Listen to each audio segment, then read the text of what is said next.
안녕하세요. 안녕하세요. 잠깐 잠깐 알겠습니다. 알겠습니다. 오늘 저희 집에 저희 지금 집에 지금 잠깐만요. 저희 집에 지금 무슨 소리가 녹음이 되는지 모르겠어요. 지금 다람쥐가 아파서 집에 산소호흡기를 이렇게 해줘가지고 이제 공기 소리가 계속 나요. 조금 방해되더라도 이해해 주세요. 오늘부터는 녹화 방송으로 진행해 보려고 해요. 이 작법서에 있어서는 계속 혹시 궁금한 사항이 있으면 댓글로 남겨주시거나 월간 시나리오, 네이버 카페 월간 시나리오에 오셔서 질문 남겨주시거나 혹은 저랑 소통하고 싶으시면 네이버 카페 골든해피어에 오시면 좋은 생각하면서 같이 소통하는 장소도 있거든요. 한번 와주세요. 거기에 이제 여러분 질문이나 댓글로 질문 남겨주시면 제가 이 영상에 대한 궁금한 내용 답글 남겨드릴게요. 자, 오늘 함께할 부분은 함께할 책은 인간의 마음을 사로잡는 20가지 플롯.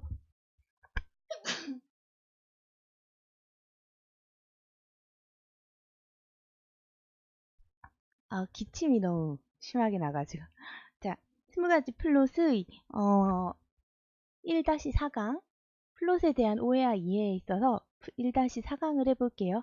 아리스토텔레스가 주장한 기본 원리라는 부분을 한번 함께 해보도록 할게요. 플롯이라는 것은 항상 지난 시간에 말했듯이 인간의 삶은 줄거리와 유사하고 플롯과는 약간 거리가 있다고 했어요. 왜냐면은 인간의 삶이라는 것은 희박하게 연결된 사건, 우연의 일치, 원인과 결과가 분명하지 않은 그런 결과물들의 연속으로 이루어져 있기 때문에, 그리고 또 의심할 여지 없이 명백하게 짜여진 결말로 이제 가고 있지 않잖아요. 인간의 삶이란 것은. 그렇기 때문에 인간의 삶은 줄거리와 흡사하다고 합니다. 그러나 독자나 관객들은 무질서보다는 질서를 원하기 때문에 아리스토텔레스는 이제 이 부분에 대해서 얘기를 했대요. 무엇보다도 중요한 것은 전체를 묶어주는 일관성 있는 통일성, 목적의 통일성을 원하는데요. 아리스토텔레스는 이 문제에 대해서 거의 3000년 동안 변하지 않고 기본 원리를 제공했대요. 그가 발견한 행동의 개념은 플롯의 핵심에 있다고 하는데요. 원인과 결과, 즉 그런 일이 일어났기 때문에 이런 일이 일어나고 또 다른 일이 계속해서 일어난다는 그런 식으로 설명을 해가고 있대요. 근데 아리스토텔레스가 이 플롯에 대해서 정의한 것은 우리 모두가 알고 있는데도 불구하고 계속 까먹기 때문에 작가들이 기억하고 있나 싶을 정도로 근본적인 원칙이 파악되고 있지 않대요. 그래서 지금 필자는 3가지를 소개하려고 하는데요. 처음, 시작, 중간, 마지막으로 나눠서 작품 전체를 이 연결된 행동으로 강조해야 한대요. 일단 그럼 시작, 중간, 마지막을 어떻게 연결된 행동으로 엮느냐를 아리스토텔레스가 주장한 기본 원리로 한번 이야기해 볼게요. 일단 첫 장면에서는 호기심을 자극해야 된대요. 첫 장면은 보통 설정이라고 하는데요. 극적 상황을 이끌어가는 행동이 있어야만 해결될 수 있는 문제가 제시가 된대요. 숨이 막힌 도베르만에서는 주인 아줌마가 들어와서 도베르만이 숨이 막혀 있는 개에 대한 모습을 발견하는 것에서 시작되고요. 고래와 어부에서는 고래가 어부의 아내를 납치했을 때 시작된대요. 두 영국 신사는 두 사람 중 한 사람이 편지를 받고 다른 사람은 받지 못하는 에피소드가 시작되면서 이제 그 시작을 알리는데요. 시작에서는 등장인물이 규정되고 등장인물이 원하는 바가 설명되기도 한대요. 아리스토텔레스는 등장인물이 행복이나 불행 중 하나를 원한다고 이 시작점에서요. 그러면 곰곰이 생각해 보래요. 내 등장인물은 과연 무엇을 원하고 있나? 그렇게 묻기 시작할 때 플롯의 여행이 시작되는 거예요.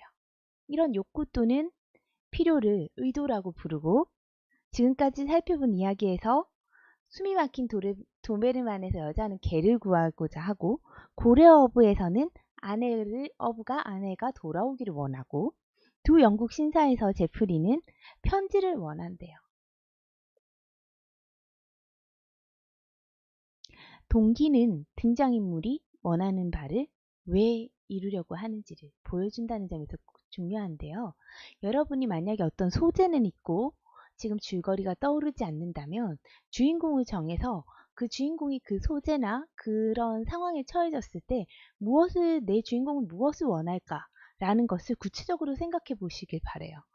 이를테면 인간에 대한 깊이 있는 이해, 인간성의 상실, 이런 추상적이고 철학적인 주제를 생각하지 마시고 좀 직접적인 목표, 아까 말했듯이 도베르만에서 여자가 개를 구하고 싶어 한다. 이런 식으로 행동이 수반되는 구체적인 목표를 한번 설정해 보시면 이제 플롯이 시작돼요. 반전과 그 다음 중간 부분에 있어서는 반전과 발견으로 긴장을 유지하라고 했어요. 지금 뭐라고 했냐면 아리스토텔레스가 시작, 중간, 마지막으로 연결된 행동을 근본적인 원칙으로 원인과 결과 이런 식으로 계속 이어지는 연결된 행동으로 시작, 중간, 마지막으로 나눠서 작품의 전체를 창조하는 방법에 대해서 플롯을 창조하는 방법에 대해서 알려주고 있잖아요. 그래서 첫 번째 앞부분에서는 첫 장면에서 호기심을 자극하는 인물의 목표가 있어야 된다는 걸 얘기했고요. 두 번째는 반전과 발견으로 긴장을 유지하라고 이야기합니다.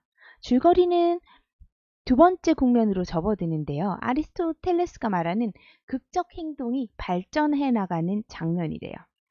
여기서 등장인물이 앞부분에서는 무엇을 원하는지 제시가 됐다면 중간 부분부터는 이제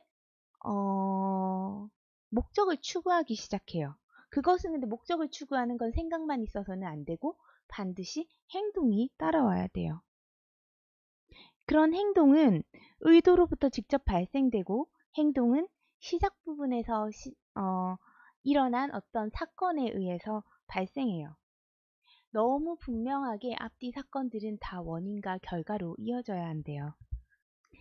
그런데 주인공이 이렇게 의도를 가지고 행동하던 중에 방해를 받는 일이 발생하는데요. 이것을 뭐라고 하냐면 반전이라고 부른대요.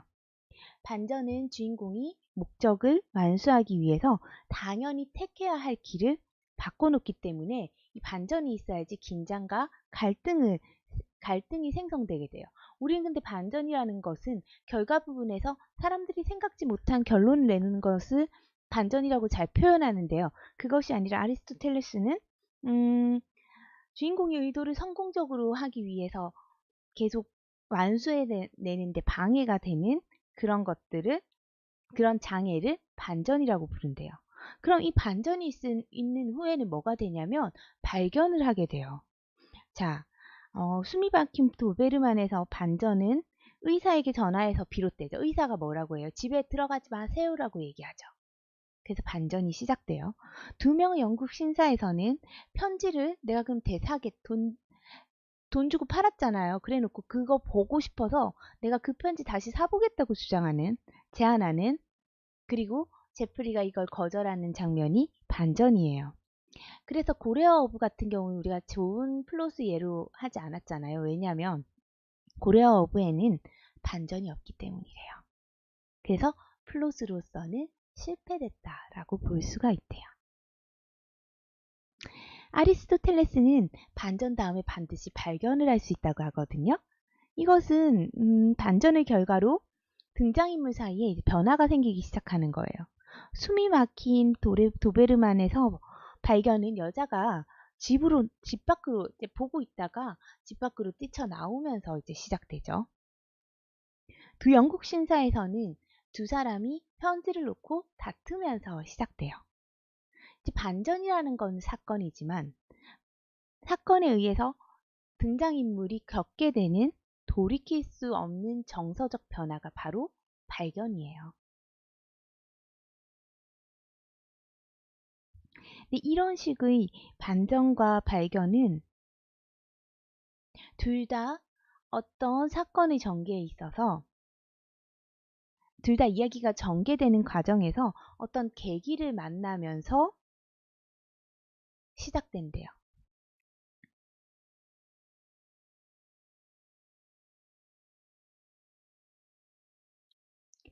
자, 근데 이런 식으로 하면 안 된대요. 문제를 플롯을 막 짜서 이렇게 저렇게 꼬이고 원인 결과 하다가 플롯을 짜는 것이 정지되는 때가 있어요. 어떻게 할 때냐면은 등장인물이 처한 문제들을 해결하기 힘들어 할 때 갑자기 천사나 신에 해당하는 어떤 인물이 등장해서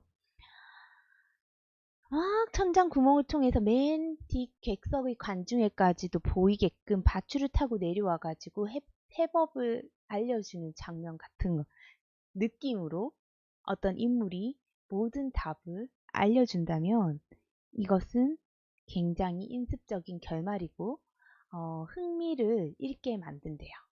그래서 그렇게 하면 굉장히 좋지 않다라고 이야기합니다. 이런 것을 한심한 플롯이라고 하는 거죠. 그죠? 그래서 이야기의 모든 등장인물은 가능성을 내포해야 되고 기적은 기적으로 남겨놓으래요. 숨이 막힌 도베르만에서 의사가 도움을 주는데 이는 이미 앞부분에 다 깔아놨기 때문에 굉장히 자연스럽게 보이잖아요. 그런 것처럼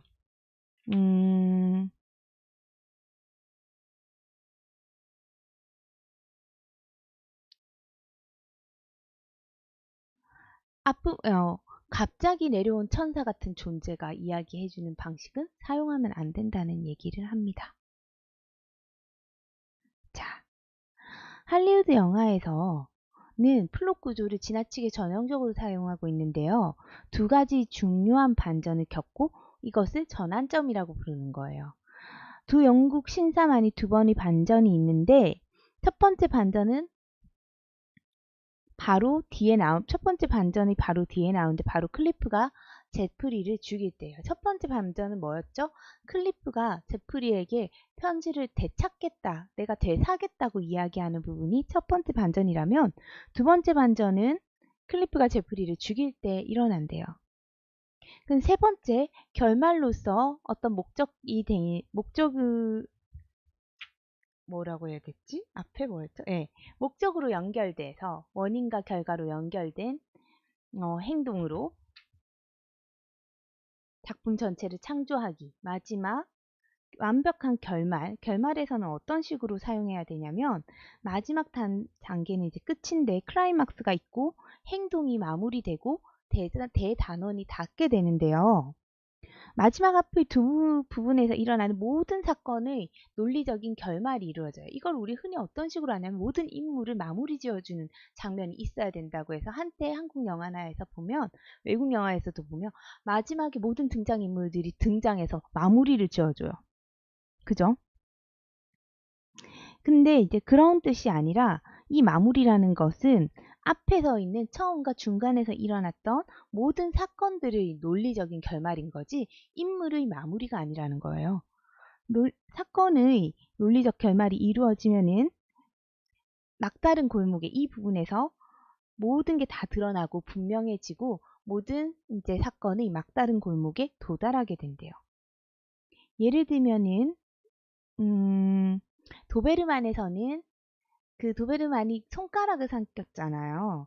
그래서 도둑의 손가락이 잘렸다는 것을 확인하게 되고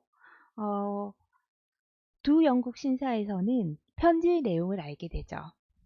모든 것, 즉 누구, 무엇, 어디서 등이 설명되고 마무리되는 것이 마지막 부분이 되어야 합니다. 그래서 그런 설명으로 인해서 결말은 타당성을 가진다라고 이 책에서 설명하고 있어요. 그래서 저는 학생들한테 이제 작업을 가르칠 때 이렇게 얘기를 해요. 처음부터 끝까지를 쭉 이렇게 전체 줄거리를 써보지만 정말 중요한 것은 반대로 생각해 보는 거라고요. 이 결말이 나오기 위해서 앞부분들이 정확하게 잘 효율적으로 분배된 씬들로 이것들을 앞부분 결말이 타당성을 가지기 위한 요소들이 잘 배분되어 있나 확인해 볼 수 있다는 거예요. 이제 그런 것을 다시 앞부분부터 모르고 읽으면 뭐가 되냐면 그런 것들이 다 복선이 되는 거예요. 논리적으로 연결이 되어 있구나 이렇게. 그래서 오늘 여러분께 아리스토텔레스가 주장한 기본 원리 뭐냐면 처음, 시작, 끝 모두가 원인과 결과로 이어져야 되고 이 세 가지가 연결된 행동을 통해서 극적으로 창조되어야 한다는 부분을 함께 해봤습니다. 함께 해주셔서 감사하고요. 유용하셨다면 좋아요와 구독하기 부탁드리고요. 다음 시간에 이어서 함께 해보도록 할게요. 감사합니다. 사랑합니다. 고마워요. 우리 함께 좀 더 행복해져요. 안녕.